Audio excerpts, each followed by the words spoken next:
اور انہوں نے لکھا ہے کہ مفتی تقی عثمانی بھینس کا دودھ پیتے ہیں، کیا بھینس کے بچڑے ان کے رضائی بھائی ہیں؟ کہیں آپ کی ماں بہن بیٹی کی تجارت کا راستہ تو نہیں روکا مفتی تقی عثمانی نے؟ ان کا دودھ آپ نے اس ملک بینک میں تو نہیں جمع کروانا تھا؟ اس کے ذریعے آپ نے کہ تمہارا لہجہ بتا رہا ہے تمہاری شہرت نہیں ہے تم السلام علیکم ناظرین، آپ جانتے ہیں کہ گزشتہ دنوں سے سوشل میڈیا پر ایک موضوع بہت زیادہ وائرل رہا کہ کراچی کے اندر ہیومن ملک بینک کا قیام عمل میں لایا جا رہا ہے۔ ہیومن ملک بینک کا مطلب یعنی پہلا ایسا ملک بینک جو انسانی دودھ جس میں جمع کیا جائے گا اور اس سے پھر جو ہے نا لوگ مستفید ہوں گے، اور جی فلاں فلاں طرح کی بہت ساری باتیں۔ اس حوالے سے جب پوچھا گیا، علماء کرام سے بات چیت کی گئی، تو علماء کرام نے اس کے عدم جواز کے حوالے سے اپنی گفتگو کی، اور قرآن اور شریعت سب چیزوں پر دلائل پیش کیے، اور اس کے اندر بہت ساری ایسی چیزیں تھیں کہ جو اس کے ساتھ شامل ہو رہی تھی، جیسے رضاعت کا مسئلہ اور دیگر کئی اس طرح کے مسائل۔ لیکن میں حیران ہوں کہ یہ جو،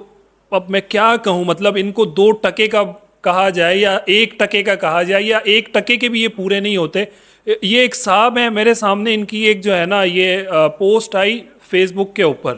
اور انہوں نے لکھا ہے کہ مفتی تقی عثمانی بھینس کا دودھ پیتے ہیں، کیا بھینس کے بچڑے ان کے رضائی بھائی ہیں؟ یعنی آپ ان کا سینس کا لیول چیک کریں نا، کتنی گری ہوئی سوچ ہے، کتنی گندی ان کی سوچ ہے،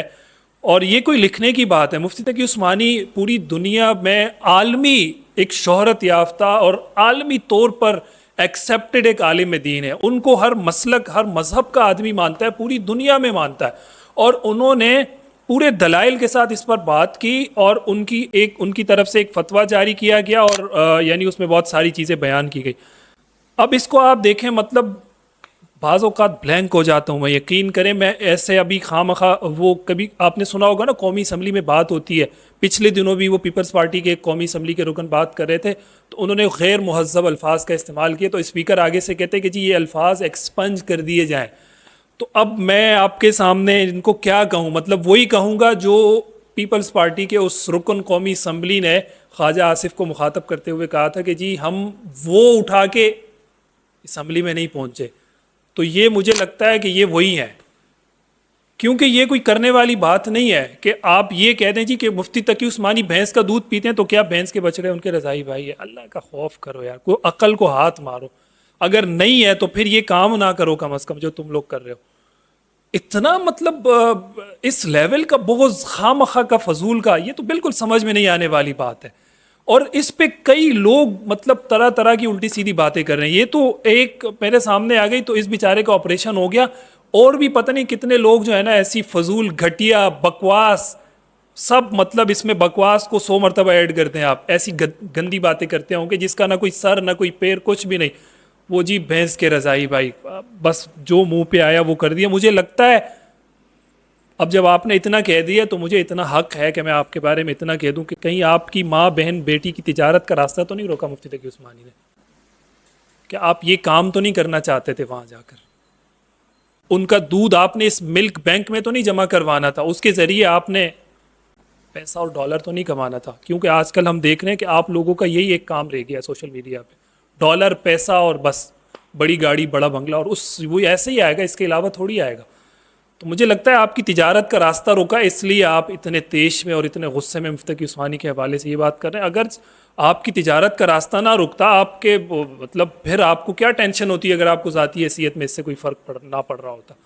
تو کم از کم لاجیکل باتیں کرنی چاہیے، اتنی نان سینس اور اتنی گھٹیا باتیں نہیں کرنی چاہیے کہ جس سے آپ کے نسل اور خاندان کا پتہ چلے۔ وہ کسی نے کیا کہا تھا کہ جو خاندانی رئیس ہوتے ہیں مزاج رکھتے ہیں نرم اپنا، تمہارا لہجہ بتا رہا ہے تمہاری دولت نہیں ہے، یہ اس نے کہا تھا۔ میں یوں کہوں گا کہ تمہارا لہجہ بتا رہا ہے تمہاری شہرت نہیں ہے، تم شہرت کے بھوکے ہو، شہرت کے لیے ننگے ہو جاؤ، روڈ کے اوپر کچھ بھی کر لو شہرت مل جائے، اس لیے اس طرح کی پوسٹ اور اس طرح کے الفاظ آپ کے قلم سے نکلتے ہیں اور آپ ٹائپ کر کے ڈال دیتے ہیں، آپ کو پتہ بھی نہیں چلتا کہ ہم نے کیا لکھا ہے۔ اپنا علاج کروائیں کسی اچھے نفسیاتی ڈاکٹر سے، تاکہ آئندہ کے لیے کم از کم ایسی باتیں آپ دوبارہ فیس بک اور یوٹیوب اور ٹویٹر پر نہ لکھیں جو آپ کے لیے مذاق خیز اور آپ کے خاندان اور آپ کے گھر اور آپ کے بچوں کے لیے جو ہے نا وہ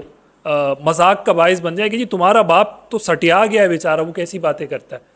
اپنا خیال کریں، اپنے بچوں کا، اپنے گھر والوں کا اور اپنے خاندان والوں کا خیال کریں. بہت شکریہ.